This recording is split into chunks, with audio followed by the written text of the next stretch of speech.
देश के मीडिया को भी एक रिक्वेस्ट करना चाहता हूं।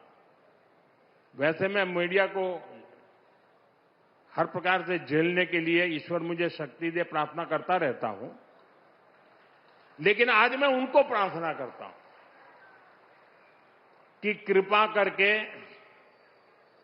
हम जब इस प्रकार की हरकतों की आलोचना करें तो आप ये हेडलाइन मत बनाइए कि मोदी ने विपक्ष को धो डाला।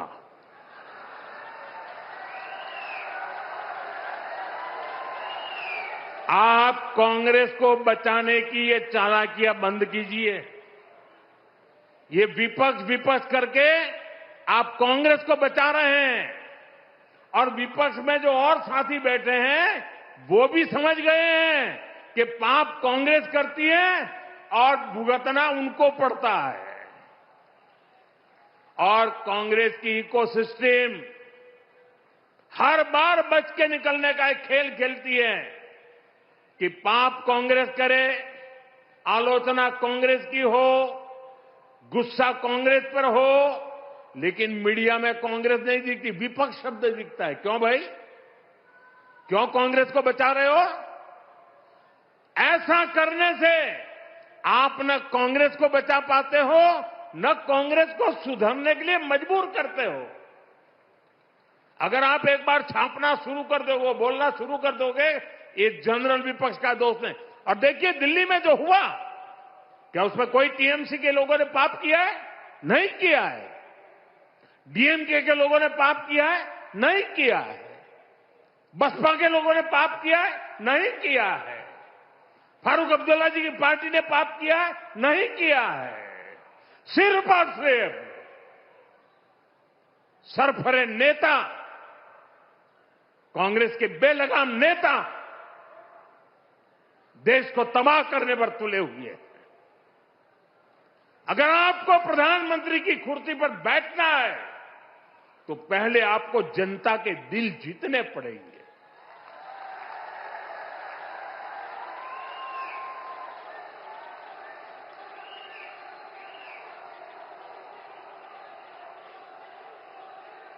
महिलाओं एमपीओ को भेज करके सीट पर कब्जा करने से आप प्रधानमंत्री नहीं बन सकते हो।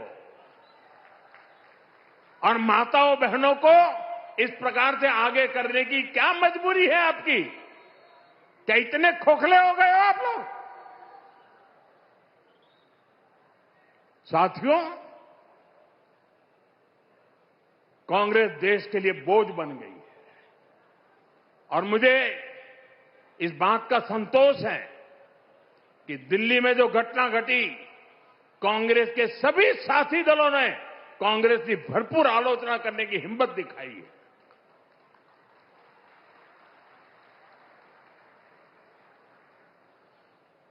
मैं विपक्ष के इन साथियों का सच्चाई के साथ और देश के गौरव के साथ खड़े रहकर रहने के लिए उनका मैं सार्वजनिक रूप से आभार व्यक्त करता हूं।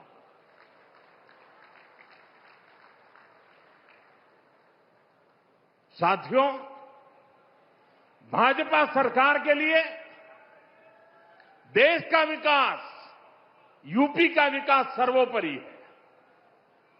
लेकिन आप याद करिए, 10 साल पहले तक यूपी की चर्चा किन बातों के लिए होती थी?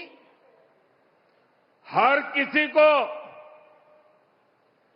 मेरठ के दंगे, पश्चिम यूपी में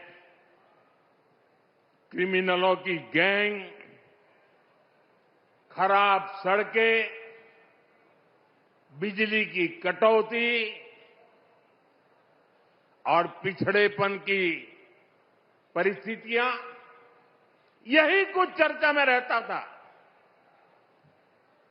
पश्चिमी यूपी के अपराध पर फिल्में बनती थी, फिल्में। सपा सरकार ने यूपी का ये हाल करके रखा था। लेकिन आज यूपी को विकास के लिए जाना जा रहा है। आज हमारे यूपी को ब्रह्मोस के लिए मोबाइल फोन बनाने, और एयरपोर्ट के लिए पर्यटकों की सुविधा लगातार बढ़ती संख्या के लिए जाना जाता है। यूपी स्पोर्टिंग इकोसिस्टम में भी अपनी पहचान बढ़ा रहा है। मेरठ में स्पोर्ट्स यूनिवर्सिटी का काम तेजी से पूरा किया जा रहा है। साथियों, सपा राज में जो अपराधी बेखौफ घुमा करते थे, वो आज योगी जी की सरकार में जेलों में दिन बिता रहे हैं। आज किसी की हिम्मत नहीं है कि कॉलेज से पढ़कर निकल रही हमारी किसी बेटी का अपमान कर सके। साथियों, जब कानून व्यवस्था सुधरती है तो व्यापार, कारोबार और दुकानदारी के लिए भी माहौल बनता है। इसलिए आज यूपी की अर्थव्यवस्था में भी जबरदस्त उछाल देखने को मिल रहा है। योगी जी के नेतृत्व में यूपी देश का बड़ा मैन्युफैक्चरिंग हब बन रहा है। कल ही मुझे यूपी की पहली सेमी कंडक्टर फैक्ट्री का शिलान्यास करने का अवसर मिला है। इस सेमी कंडक्टर फैक्ट्री के बनने से यूपी का सामर्थ्य और ज्यादा बढ़ जाएगा। इससे यहां नए निवेश, नए रोजगार के लिए अद्भुत संभावनाएं बनेगी। मैं आपको विश्वास दिलाता हूं, भाजपा की डबल इंजन सरकार ऐसे ही यूपी को देश की सबसे बड़ी इकोनॉमी बनाने के लिए काम करती रहेगी। यूपी विकसित होगा तो ही भारत विकसित होगा। एक बार फिर आप सभी को नमो भारत ट्रेन और मेट्रो प्रोजेक्ट के लिए बहुत बहुत शुभकामनाएं देता हूं। ये वंदे मातरम के 150 वर्ष मना रहे हैं। मेरे साथ बोलिए, वंदे मातरम, वंदे वंदे वंदे वंदे वंदे वंदे वंदे वंदे वंदे वंदे वंदे।